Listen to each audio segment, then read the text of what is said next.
Troisième, théorème de Thalès, calculer une longueur, exercice 10, un téléphérique classique. La longueur de la ligne d'un téléphérique est 1437 mètres. Donc la longueur du périphérique, on peut l'indiquer. Allez, on va dire en orange. Elle est de 1437. Ça correspond à quoi dans notre dessin qui n'est pas à l'échelle comme nous l'indique le petit commentaire.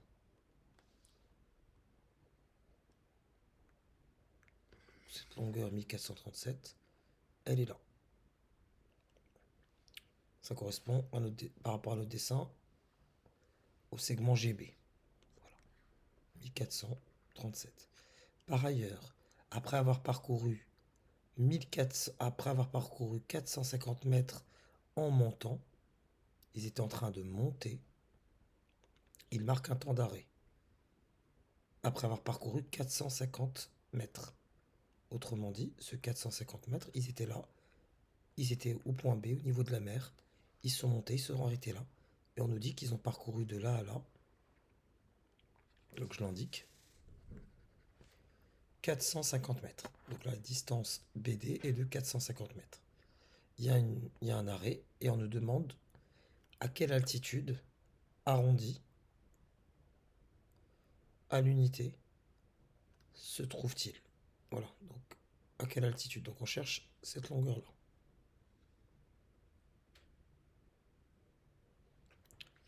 Ce qu'on va faire ici,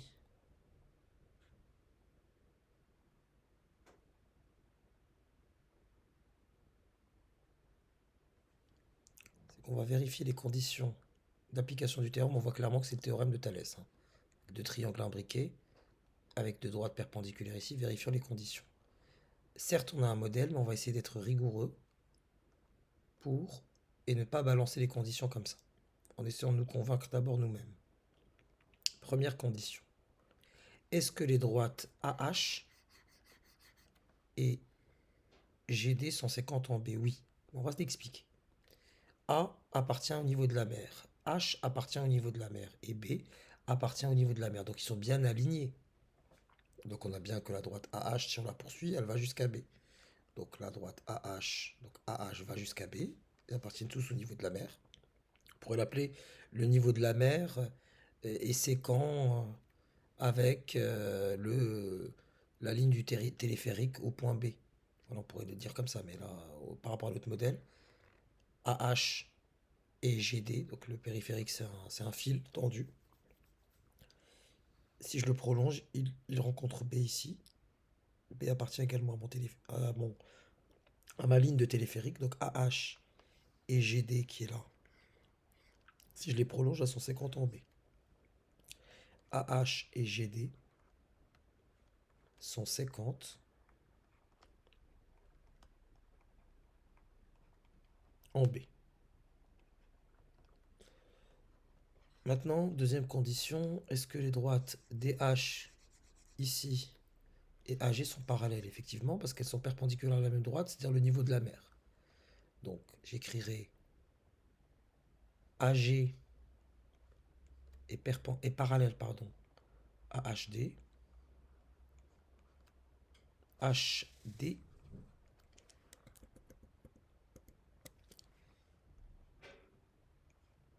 car elles sont de droite perpendiculaires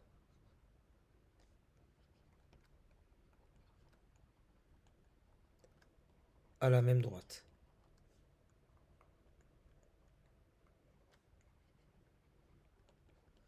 Troisième point, maintenant que les conditions sont vérifiées, on va citer notre théorème de Thalès.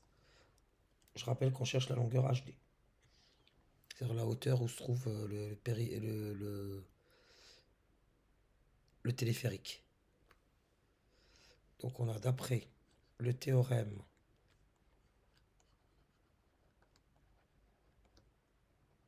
de Thalès, dans le cadre d'une configuration classique, ce que je vais faire là, c'est que je vais reproduire ce petit schéma là juste en dessous.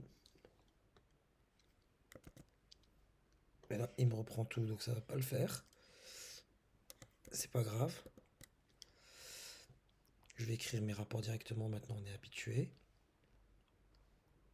BH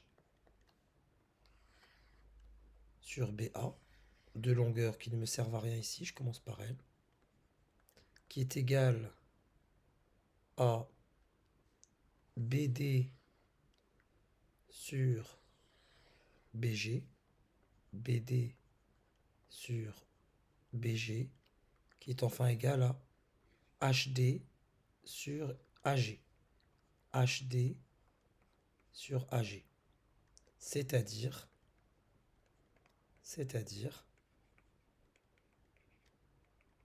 donc ce rapport-là ne m'intéresse pas. Donc je vais écrire ce qui m'intéresse. Donc BD, est-ce que je l'ai BD? BD, je sais que c'est 450 mètres. Donc je dis BD, c'est 450. Sur BG, qui est la longueur du fil, de la ligne, c'est 1437. Qui est égal à HD. HD, justement, c'est la hauteur où se trouve le téléphérique. Je la cherche. Et AG, la gare, l'altitude de la gare, pardon. AG, est-ce que je l'ai AG? Est-ce que j'ai l'altitude de la gare? On me l'a donné ici. Altitude 584.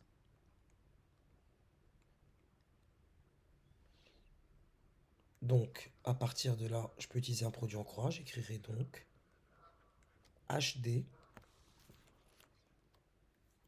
est égal à 584 fois 450 divisé par 1437. 584 fois 450 sur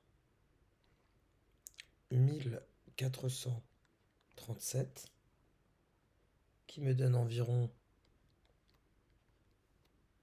182,88, soit à l'unité 183 mètres, si je dois le dire à l'unité. Là, on peut faire une phrase réponse. L'altitude est 183 mètres, où le téléphérique se trouve donc à une altitude d'environ 183 mètres, entre parenthèses à l'unité près.